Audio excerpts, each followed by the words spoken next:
Hello my dear students, আজকে আবার atomic structure বা পরমাণুর গঠন যে চ্যাপ্টারটা শুরু হয়েছিল তার আবার একটা নিউ পার্ট অর্থাৎ পার্ট 5-এ আমরা কিছু অংশ তোমাদের সঙ্গে শেয়ার করব, কিছু পোর্শন নিয়ে। তা আজকে পার্ট 5-এ খুব ইম্পর্টেন্ট পোর্শন রয়েছে এই চ্যাপ্টারে, যেখান থেকে পরমাণুর গঠন চ্যাপ্টারটা সম্পর্কে আমরা বেশ কিছু ধারণা স্পষ্ট করব আজকে, এবং আশা করছি তোমরা মন দিয়ে ভিডিওটা দেখে তোমরা প্রত্যেকটা পার্ট সুন্দর করে শিখে নাও, খুব হেল্পফুল হবে তোমাদের কাছে। তো প্রথমে চলে আসি আজকে এই যে পার্ট 5, এই 5 পার্টের মধ্যে প্রথমেই আসছি কোয়ান্টাম নাম্বার বা কোয়ান্টাম সংখ্যা। তা প্রথমে আমরা আগের ভিডিওতে বলেছি কোয়ান্টাম নাম্বার।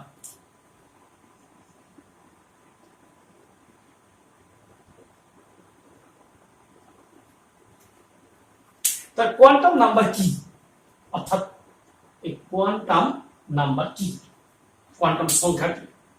দেখো, কোয়ান্টাম সংখ্যা হচ্ছে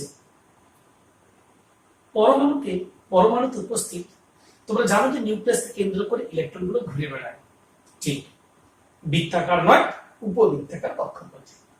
তাহলে এই আবর্তনশীল ইলেকট্রনের অবস্থান জানা আছে কোথায়, কোন কক্ষে, কোন উপকক্ষে, কোন কক্ষকে, এগুলোকে জানার উপায় হলো প্রিন্সিপাল এই কোয়ান্টাম নাম্বার। তার মানে আবর্তনশীল একটি ইলেকট্রনের অবস্থান জানার জন্যই, যার সাহায্যে আমরা অবস্থান জানতে পারি, তাকেই বলে কোয়ান্টাম নাম্বার বা কোয়ান্টাম সংখ্যা। তাই কোয়ান্টাম সংখ্যা কত প্রকারের হয়, অর্থাৎ ক্লাসিফিকেশন।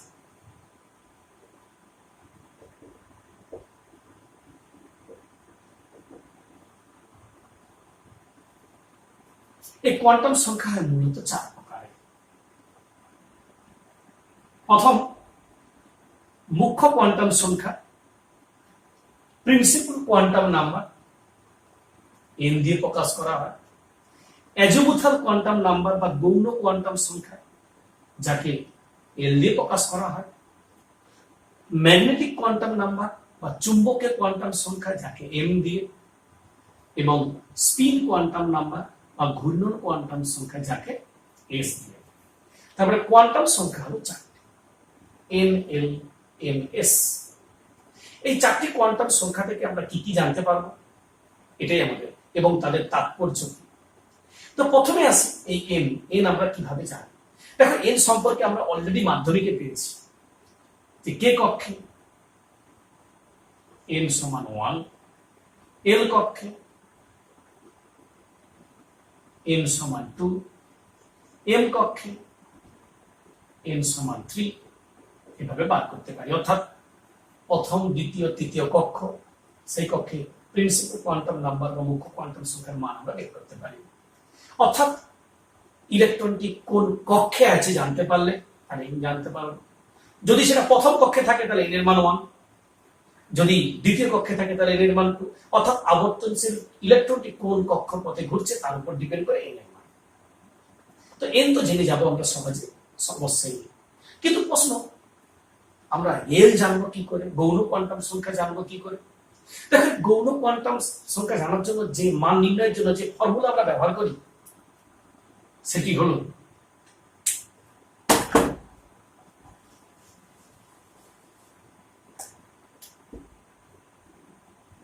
জিরো থেকে স্টার্ট করব, n-1 পর্যন্ত সূত্র। 0 থেকে আরম্ভ করব n-1। এখন প্রশ্ন আসছে, এই 0 থেকে n-1 আমরা কিভাবে বের করব? খুব মন দিয়ে শিখে নাও। তো 0 থেকে n-1 বলতে বোঝাচ্ছে, সাপোজ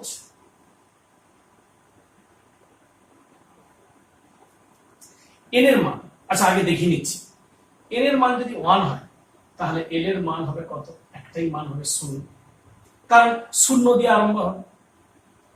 এবারে এন এর মান আমরা 2 দিলাম, তাহলে এল এর মান কত হবে? দুটি মানই হবে, এন এর মান যা ততগুলো এল এর মান হবে। 0 থেকে আরম্ভ হবে n-1, n এর মান যদি 2 বসাই তাহলে 2 - 1 মানে 1, তাহলে 0 থেকে আরম্ভ হবে 1 এ গিয়ে শেষ হবে, কোনো ফ্র্যাকশন মান নেই, তাহলে 0 আর 1। n এর মান যদি 3 হয় তাহলে l এর মান কতগুলি হয়? 3টি। 0 থেকে আরম্ভ হবে n - 1 মানে 3 - 1 মানে 2 এ গিয়ে শেষ হবে, তাহলে 0 এর পরে পূর্ণ সংখ্যা 1, তারপরে 2 তিনটে মান পাবো। অর্থাৎ এক কথায় বললে n জানলে l জানতে পারো। এবারে এই l গুলোর মান যদি 0 হয় তাকেই নাম দেওয়া হয়েছিল s, l এর মান যদি 1 হয় তাকে নাম দেওয়া হয়েছে p, l এর মান যদি 2 হয় তাকে d, l এর মান যদি 3 হয় তাকে f, এইভাবে চলতে থাকে। নামগুলো করা হয়, নামকরণগুলো পরে করা হয়। আগে বলেছি ভিডিওতে s, p, d, m ইত্যাদি সম্পর্কে, যদিও ডিটেলস আমরা বলেছিলাম যে কোয়ান্টাম মেকানিক্সের পাঠ থেকে এসেছে। যাই হোক, তাহলে আমরা n জানলে l জানতে পারবো, শিওর হলাম। এখন যদি আমরা n জানলে l জানতে পারি তাহলে mটা কি? Magnetic quantum number. সেটা আবার কি? অর্থাৎ mটা নির্ভর করবে l এর মানের উপর। সেটা আবার কিরকম আসছে দেখে নিচ্ছি আমরা। এই প্রসঙ্গে একটা কথা বলে নেওয়া যায়, যে যখন ধরে নাও n এর মান মনে করো 5, তাহলে n এর মান যদি 5 হয় তাহলে l এর কতগুলো মান পাবো? 5টা মান পাবো। সহজ করে ধরবো, 0 থেকে স্টার্ট করব, এর আগের এক ঘরে গিয়ে শেষ হবে, ততগুলো মান পাবো। 5টা আছে, 5টা মান পাবো। তাহলে n থেকে l প্রবলেম নেই, প্রবলেম হচ্ছে m এ দেখা যাক কি হচ্ছে। m এর ফর্মুলা হলো -l থেকে শুরু করে +l এ গিয়ে শেষ হবে। তাহলে এক্সাম্পল l যদি 0 হয় তাহলে m এর মান 0 হবে, কারণ 0 এর মাইনাস প্লাস বলে কিছু নেই। l এর মান যদি 1 হয় তাহলে m এর মান হবে -1 থেকে শুরু হবে, +1 এ গিয়ে শেষ হবে। এর মাঝের পূর্ণ সংখ্যা বলতে 0, অর্থাৎ এক এক করে যোগ করে গেলে পরপর গুলো পেয়ে যাও। আবার l এর মান যদি 2 হয় তাহলে m এর মান পাবো -2 থেকে শুরু হবে, +2 তে গিয়ে শেষ হবে, -1 0 +1 +2। তারপরে আমরা কি যে পাচ্ছি, তাহলে l এর মান যদি 5 হয় তখন আমরা অনেকগুলো মান পাবো। কতগুলো পাবো? 2l + 1। তাহলে l এর মান যদি 2 বসাই, 2 × 2 + 1, 5টা মান পাচ্ছি। l এর মান যদি 1 বসাই তাহলে 3 পাচ্ছি, 3টে মান পাচ্ছি, সহজে করে পাচ্ছি। তো এরপরে আসছে s, ঘূর্ণন কোয়ান্টাম সংখ্যা। এটা কি? ও নির্ভর করবে m এর মানের উপর।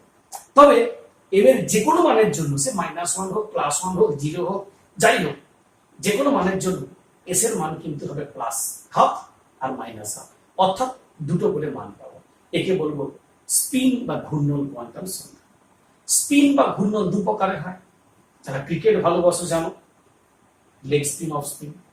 তাহলে এই যে আমরা পাচ্ছি, যদি আমরা বলটাকে রিপ্লে যখন করে দেখাচ্ছে আমরা যখন দেখতে পাই টিভিতে, তখন দেখি একবার দেখবে বল পড়ার পর ঘুরতে ঘুরতে, ক্লকওয়াইজ ভাবে ঘুরতে ঘুরতে স্ট্যাম্পের দিকে যাচ্ছে, আরেকবার পড়ার পর দেখবে অ্যান্টি ক্লকওয়াইজ ঘুরতে ঘুরতে ওটি বাইরের দিকে বেরিয়ে যাচ্ছে। তার মানে স্পিন সবসময় দু প্রকারের হয়, ক্লকওয়াইজ, অ্যান্টি ক্লকওয়াইজ, ঘড়ির কাঁটার দিকে, ঘড়ির কাঁটার বিপরীতে। তারপরে এর মান সবসময় দুটি হবে, একটা প্লাস আর একটা মাইনাস। এই দুটো যে মান আমরা পাচ্ছি, এই দুটো মান মূলত যেটা পাওয়া যায় সেটা হলো +½ আর -½ কারোর মনে প্রশ্ন আসতেই পারে যে স্যার এই +½ -½ এটা +1 -1 ধরতে পারতাম, +5 -5 ধরতে পারতাম, হঠাৎ +½ -½ কেন? দেখো এর প্রসঙ্গে বলে রাখি, তাহলে টোটাল স্পিন যদি 100% আমরা ধরি, তাহলে 50% হবে ক্লকওয়াইজ, বাকি 50% হবে অ্যান্টি ক্লকওয়াইজ। ক্লকওয়াইজকে প্লাস দিয়ে, অ্যান্টি ক্লকওয়াইজকে মাইনাস দিয়ে। এখন +50% মানে কি? +50/100, তার মানেই পাচ্ছি +½ এটাও পাচ্ছি -½ তাহলে সেই কারণের জন্যই আমরা +½ -½ ধরেছি। যাই হোক, এটা গেল ব্যাখ্যা বা এক্সপ্লানেশন। তাহলে আমরা 4টা কোয়ান্টাম সংখ্যার মান নির্ণয় করতে পারছি। তাহলে এখন আসছি আমরা তাৎপর্য কি এদের। যেটা প্রথমে বলেছিলাম মুখ্য কোয়ান্টাম সংখ্যা, এর তাৎপর্য হচ্ছে কি না, কোনো যেহেতু কক্ষের ব্যাপার ছিল তাহলে কক্ষের আকার সম্পর্কে, কক্ষের বেগ সম্পর্কে, কক্ষের ব্যাসার্ধ সম্পর্কে, কিংবা কোনো শক্তি স্তরে যে ইলেকট্রনগুলো ধারণ করার ক্ষমতা, এগুলো সম্পর্কে আমরা জানতে পারি। এবার চলে আসি আমরা গৌণ কোয়ান্টাম সংখ্যা। তাহলে সেটা যদি কক্ষের আকার জানতে পারি, এটা জানতে পারবো উপকক্ষের আকৃতি। আগেটা ছিল কক্ষের সাইজ, এটা হলো উপকক্ষের শেপ, আকৃতি জানতে পারি। কিংবা কোন উপকক্ষে যে মোট যে ইলেকট্রন সংখ্যা, অর্থাৎ মানে মোট কক্ষের সংখ্যাও জানতে পারি, এবং সেটা হলো 12+1 করে দেখিয়েছি। এবার যদি ম্যাগনেটিক বা চুম্বকের কোয়ান্টাম সংখ্যায় যায়, তাহলে কোন উপকক্ষে যে কক্ষগুলি 3D বা কিভাবে বিন্যস্ত, অর্থাৎ 3 ডাইমেনশনাল বা ত্রিমাত্রিক ভাবে কিভাবে বিন্যস্ত থাকে, অর্থাৎ তার সম্পর্কে আমরা জানতে পারি। আবার যদি আমরা ঘূর্ণন কোয়ান্টাম সংখ্যায় যাই, তাহলে একটা ইলেকট্রন যে নিজের অক্ষের চারিদিকে তার ঘূর্ণনের প্রকৃতি সম্পর্কে জানতে পারি, অর্থাৎ সেটা ক্লকওয়াইজ না অ্যান্টি ক্লকওয়াইজ, এভাবে আমরা জানতে পারি। তো এরপরে আমরা চলে যাই, তাহলে কোয়ান্টাম সংখ্যা বা কোয়ান্টাম নাম্বার অংশটা আমাদের শেষ হলো। এবার আমরা যাচ্ছি কি বেশ কিছু ইম্পর্টেন্ট সূত্র, তার মধ্যে আছে পাউলিং এক্সক্লুশন প্রিন্সিপাল বা পাউলিং এর অপবর্জন নীতি, হুন মাল্টিপ্লিসিটি রুল, হুন্ডের সূত্র, আব্বাউ প্রিন্সিপাল, এগুলো আমরা পড়াচ্ছি। তো প্রথমে আমরা চলে আসি একটা একটা করে, যে কোনো একটা পড়াতে পারি। পাউলিং অপবর্জন নীতি,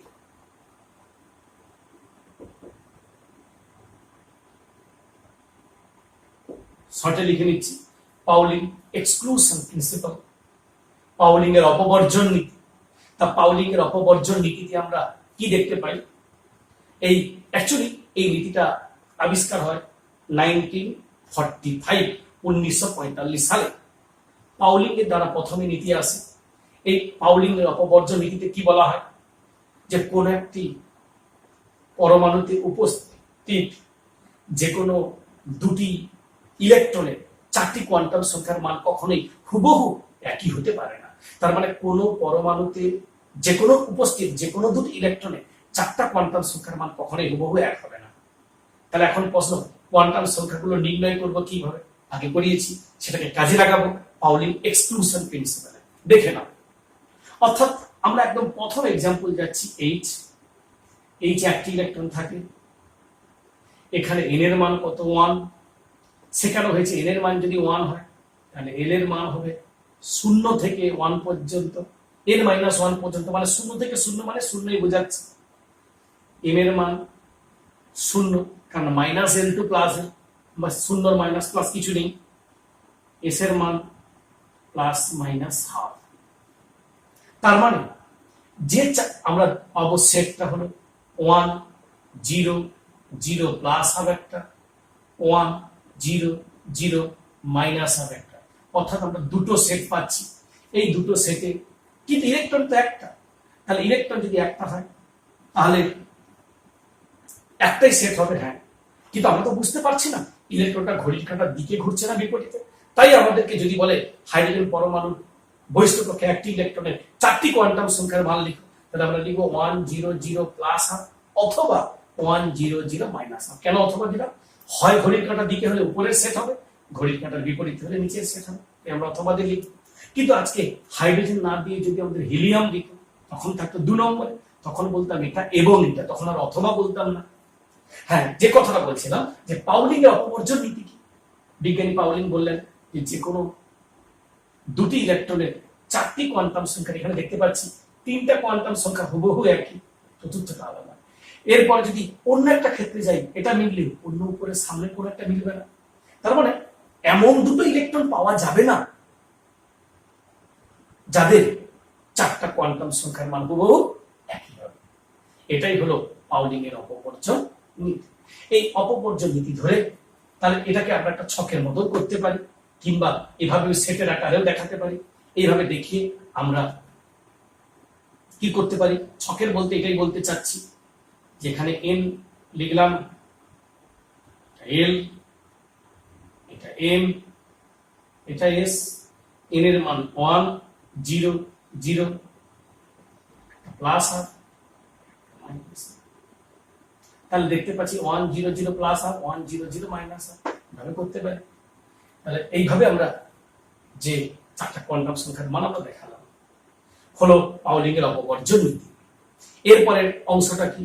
হোলস মাল্টিপ্লিসিটি রুল। এটা 1925 সালে এটা তৈরি হয়। তো বিজ্ঞানী হোলস তার মাল্টিপ্লিসিটি রুলে কি বলেছিলেন সেটা আমরা যাচ্ছি। হোলস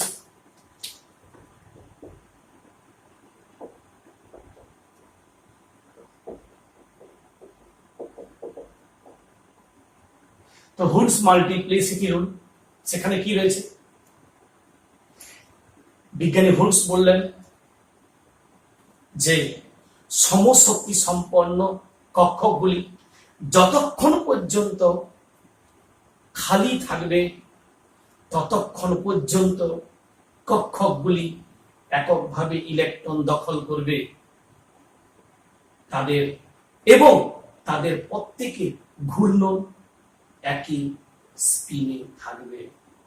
যদি না বোঝা যায় তাহলে আবার বলছি, ভেঙে বলছি, এক কথায় বললে সহজ করে, যে প্রত্যেকটা তো অরবিটাল ডিজেনারেট সমশক্তি সম্পন্ন, তাহলে প্রত্যেকটা আগে এককভাবে বসবে, মানে একটা একটা করে বসবে।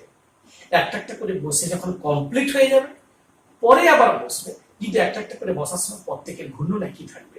এরপরে যদি বসে কমপ্লিট হওয়ার পর পুরোটা সিরিজটা, তারপরে অপোজিট স্পিনে বসবে, তখন কিন্তু স্পিনটা চেঞ্জ হবে।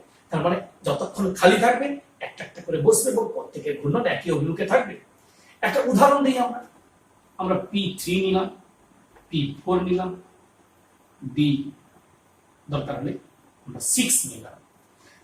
P4 এ কি, P3 তে কি নেব? যে কোনো P3, সে 2p হোক 3p হোক, একই নিয়ম।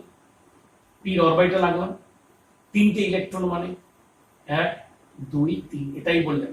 যতক্ষণ খালি থাকবে প্রত্যেকটা এককভাবে বসবে এবং ঘূর্ণন একই হবে। তাহলে P4 এর বেলায় কি হবে? 1 2 3, এর পরেরটা বিপরীত স্পিনে বসবে। এটাই ঠিক, কিন্তু প্রত্যেকটা ঘরে দুটো, এই ঘরে দুটো এরকম হবে না, আগে একটা একটা করে ভর্তি হবে। ডির ক্ষেত্রে কি সিস্টেম রয়েছে? 5-6টা রয়েছে। তাহলে 1 2 3 4 5 এই 6, তার মানে বিজোড় ইলেকট্রন আমরা পাচ্ছি। যাক, সেটা বিজোড় আগে বলেছি। তাহলে এইভাবে ইলেকট্রন গুলো বসবে। এইগুলো বসার নিয়ম থেকেই কিন্তু আমরা ইলেকট্রন বিন্যাসটা যদি আগে করে দিয়েছি, কিন্তু ইলেকট্রন বিন্যাসে এইভাবেই বসানো হয়েছে। নাহলে আমরা বিজোড় ইলেকট্রন গুলো নির্ণয় করলাম কিভাবে? এভাবে এই হোল্ডের মাল্টিপ্লিসিটি রুলকে কাজে লাগিয়ে আমরা নাম্বার অফ অড ইলেকট্রন নির্ণয় করেছি। তো এর পরের অংশ চলে যাচ্ছি আমরা আব্বাউ প্রিন্সিপাল বা আব্বাউ নীতি। এই আব্বাউ প্রিন্সিপাল বা আব্বাউ নীতিতে কি?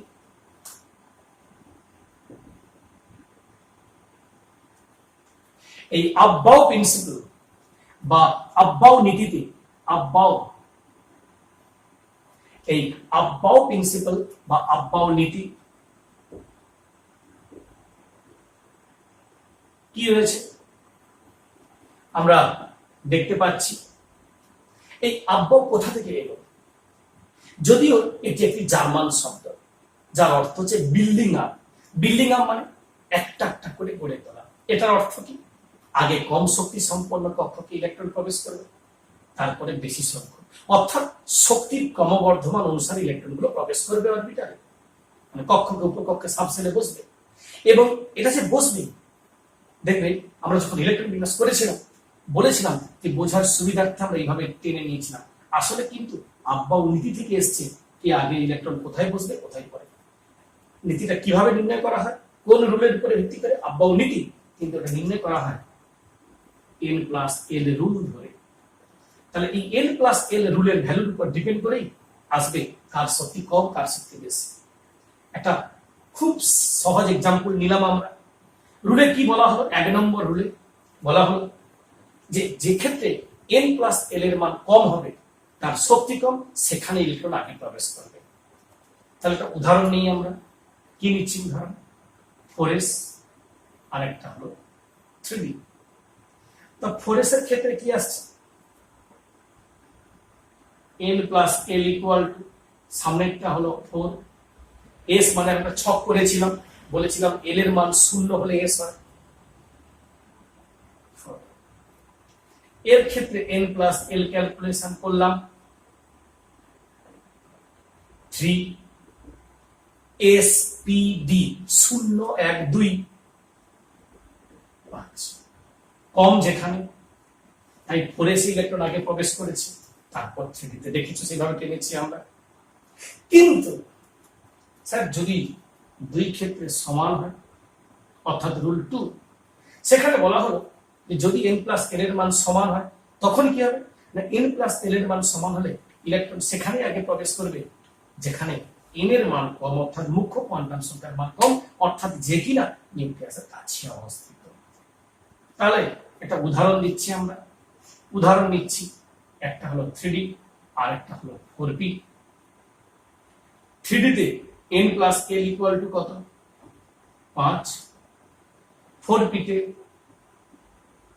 n plus l equal two 5, দুই ক্ষেত্রে সমান, বলেছিলাম যে ক্ষেত্রে n এর মান কম, n এর মান কম রয়েছে